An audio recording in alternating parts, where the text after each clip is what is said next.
Hey there mga my loves, Leo. Thank you so much for always staying here with me in this channel, babes. So before we start your reading, reminders po muna kasi na hindi po ito for everybody. So just pick up only the messages you think are for you. At kung feel mo na reading ito ay para sa iyo, then this reading might be really for you. At ang content natin is alamin natin kung may new love ba around you or kung may new love ba na paparating sa iyo.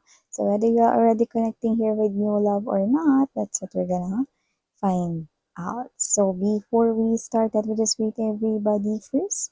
Hi and hello there, newbies, new subscribers. Ako si Yan, welcome tuloy.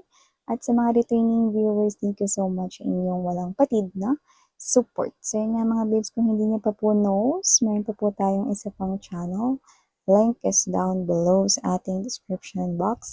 Kaya if you're interested to make tambay din there then, see you there. So yun nga mga babes, let's go ahead and check these messages here about new love potential around you. Let's begin. So Spirit and Angel guys, Archangel Michael, thank you so much. May potential new love po ba about around Leo? I mean, potential new love kay Leo. Archangel Michael, thank you, together with the angels and guides, for being present here in this reading. This is for my Leo people. New love potential for Leo, please. Leo.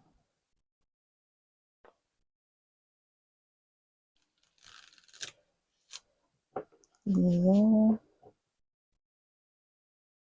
Wala tayong gender, mga babes. Babae, lalaki, LGBTQ. Welcome. Pwedeng i-flip yung role since this is general reading.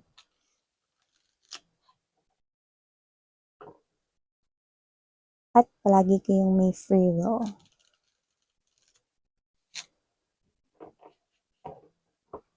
Okay, let's go ahead and check these messages here for you, Leo, but let me do the honor first ng paglay ng ating energy sa ating table muna.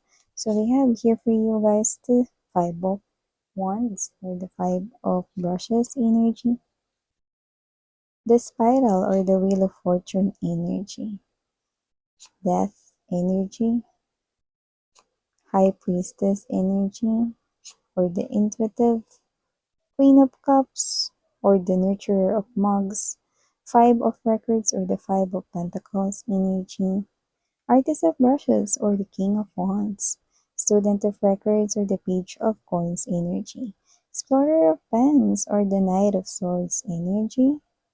We also have here the Nourisher or the Empress energy, Artist of Mugs or the King of Cups energy, and last but not the least, Hangman energy. So, Leo, nakita ko dito na kung sino man tong new potential lover mo, possible na siya yung klase ng energy na hindi pinipiling mataranta. Gusto niya na maintain lang rito yung kanyang calmness, peace, and serenity. Kaya nakikita ko dito na hindi po siya takaw gulo at hindi po siya naghahanap ng gulo.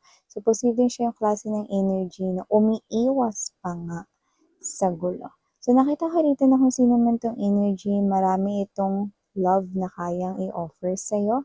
Nakita ko dito na itong person na to no, is bubusugin kanya sa love no, at ituturing kanya ritong prinsesa, reyna, hari, prinsipe, nag-iisa lamang. So, nakita ko dito na kung sino man tong energy na to, no, kapag nakilala ka niya, lahat ng mga plano niya, no, na tungkol lang sa sarili niya ay mababago dahil lahat na magiging plano niya ay may kinalaman na sa iyo or makakasama niya sa future niya. So, nakikita ko dito that this person here is someone na posibleng yung iba sa kanila nag-aaral pa ngayon. No? Who knows? Wala naman tayong age dito sa Turo.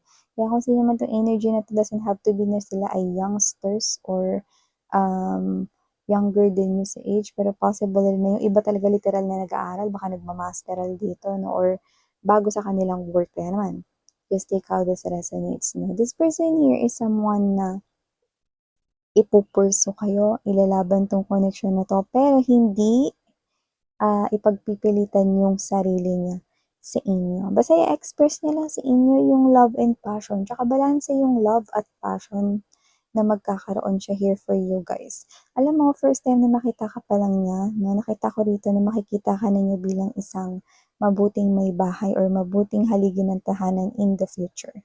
May iba sa inyo, posibleng meron na kayong mga anak or single mom or single dad na iba sa inyo, pero this person here will accept your child or your children right here at tuturing nilang parang kanila na rin. Kung wala naman kayong anak, nakita ko dito that this person here, nakikita niya kayo bilang isang magiging mabuting mother or father ng kanilang magiging anak in the future.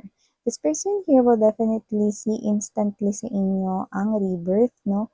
Kumbaga new life yung nakikita niyo dito sa inyo, guys. No? It's like a breath of fresh air na makakilala ng someone like you. Parang ang swerte-swerte niya na hindi ka lang nadaan sa buhay niya, no? Kundi talagang magsistay ka. So, nakita ko dito that you are perfect match dahil may mga energy siya dito na parehas kayo ng ugali with the nurturer and the artist of mugs energy.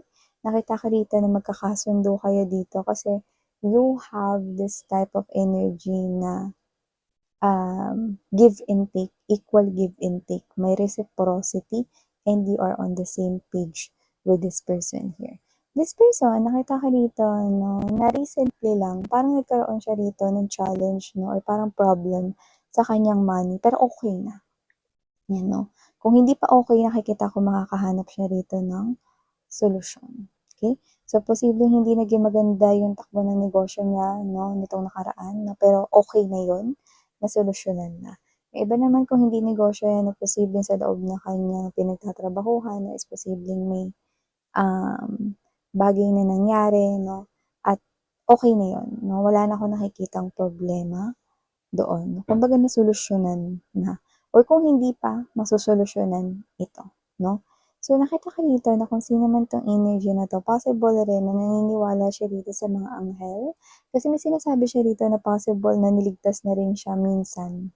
Okay? Pwedeng nung bata pa siya or nung baby pa siya, baka kwento ng mama niya or may sarili siyang experience, no? Kung may sarili siyang experience, possible na nangyari yun during nung high school siya, no, or nung ano na siya, young adult. Yan, no. Nakita natin yun. Okay? So, parang naniniwala siya lalo dun dahil dun sa experience niyang iyon. So, maliban dyan, Leo, possible na itong person na to, no, is siya to na klase ng energy na alam mo yung mahilig siyang kumain, no, ng mga parang mga foods na kakaiba, no?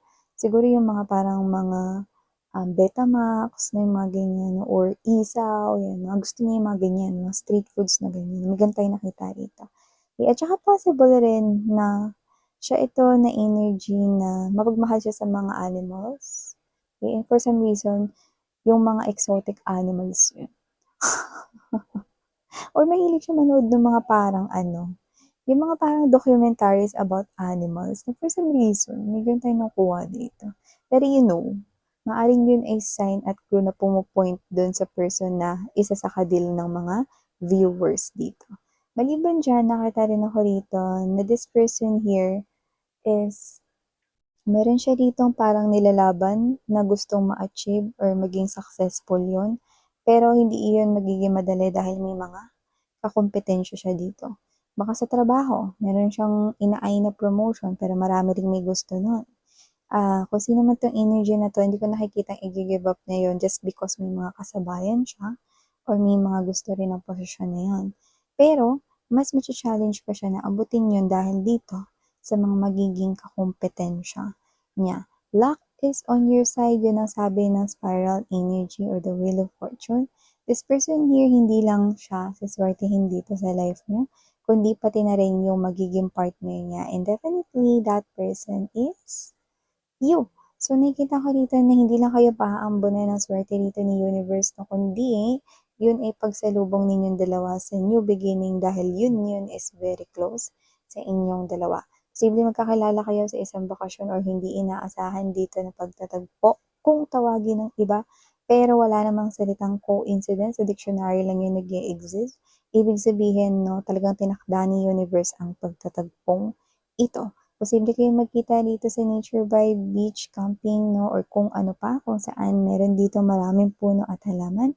Possible na may landscape din ng mga bundok at bulubundukin. Yan, 'no. So, nakita ko rito na kung sino man 'tong energy na 'to, 'no, parehas kayo ng energy, kaya parehas kayo ritong magiging mapagmahal, very caring at very maalaga sa isa't isa. Nakita ko rito, 'no, na kapag nagtayo na kayo ng sarili ninyong pamilya, yung mga bata, 'no, is lalaki ng busog sa pagmamahal. At dahil diyan, 'no, paglaki nila, 'no, nakikita ko rito na magiging isang mabuting tao sila, 'no, na may heart for everybody. Doesn't have to be na magpapa-tolerate or magpapaabuso na lang sila or magpapa-take advantage na dahil mabubuti silang mga individual, kundi alam nila kung paano yun i-manage really well. Okay? So, maliban dyan, nakita ko rin itong person na 'to, focus po siya sa kanyang mga plano at hindi po siya dito nagpapaapekto sa sabi-sabi ng iba. Whether related yun sa trabaho or related yun sa mga kapitbahay na walang ginawa kundi magtumpukan at magchismis dun sa kanto. Diba? So, kung sino man tong energy na to na wala siyang pakialam sa mga sasabihin ng iba, tuloy ang buhay para sa kanya. Kung sino man siya, possible rin na independent at naninirahan siya ngayon na pwedeng malayo sa pamilya niya baka kasi sa work niya nakadestino siya sa malayo na may ganun din po tayong nakita. So, just take only what resonates. This person here is someone na possible na mahilig siya dito, no, na mag-collect ng mga bagay na makukulay. Possible po yun. Yan. So, whoever this individual is, just take only what resonates, no? But this person here, nakikita ko rito na kung meron ka mang bad temper or tinatawag na parang may bagay ka bang ugali na hindi mo gusto sa sarili mo or whatever, no? Wow, magugulat ka kasi yung bad temper mo, yan yung isa sa pinakamagugustuhan niya sa'yo. Kaya niyang i-handle kahit gaano pa kabad yung temper mo. Yan, no? So, whatever the case may be, parang dun pa lang, no? Parang deserve na deserve niya na talaga na maging asawa mo. For someone na i-handle ang bad temper ng kanyang future spouse, ibang level yon, diba? So, maliban dyan, nakita ko rin dito, no, na may pagka-inosente siya or childish na sa energy niya, pero wag ka, dun ka mas mai-inlove, 'di ba? Yung pagiging inosente niya minsan or childish niya minsan, hindi ka maiirita dun, pero makukyutan ka, Leo. So, kung sino man 'to, possible rin 'no, na hindi siya payat or whatever, na possible rin na chubby-chubby siya or may laman, 'no? Doesn't have to be na mataba, 'yan 'no. Pero nakikita ko rito na, kapansin-pansin 'no, na healthy yung kanya rito na pangangatawan, 'yan 'no. So, maliban diyan, nakita rin po ko rito that pagdating sa love, this person's eyes will be sa'yo lang. Tignan mo naman 'yan, oh. At saka 'pag titingnan ka niya or everytime na tinitingnan ka niya kung nasa buhay mo na 'to, parang lahat ng bagay nagiging magaan, madali, 'no, para sa kanya. Para siya dito na-e-energize, 'no?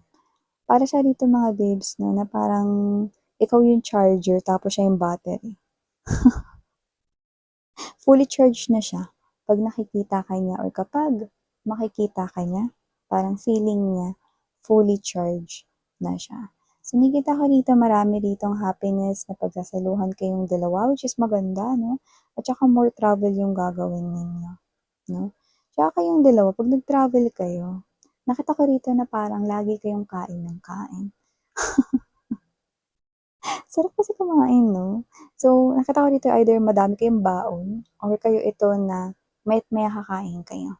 'Yan 'no, ta-try ninyo yung mga foods, delicacies na mga ganyan 'no, or mga bestseller sa lugar na mga pupuntahan ninyo, 'yan. Tsaka nakakita ko dito ng important person na lumalabas dito. Makinig kayo sa mga readings kung saan mas tangay na tangay ang inyong energy, yung drone ang inyong energy. Dahil isa sa mga tarot or energy readers na pinapanood mo, sa kanya manggagaling ang mga signs at clues na natagpuan mo na ang the one mo. Yan, no?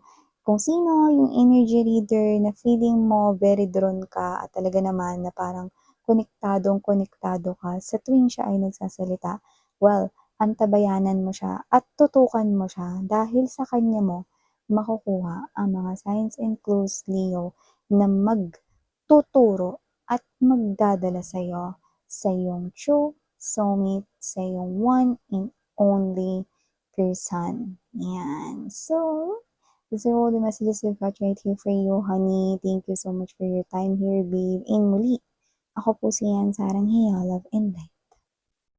Annyeong!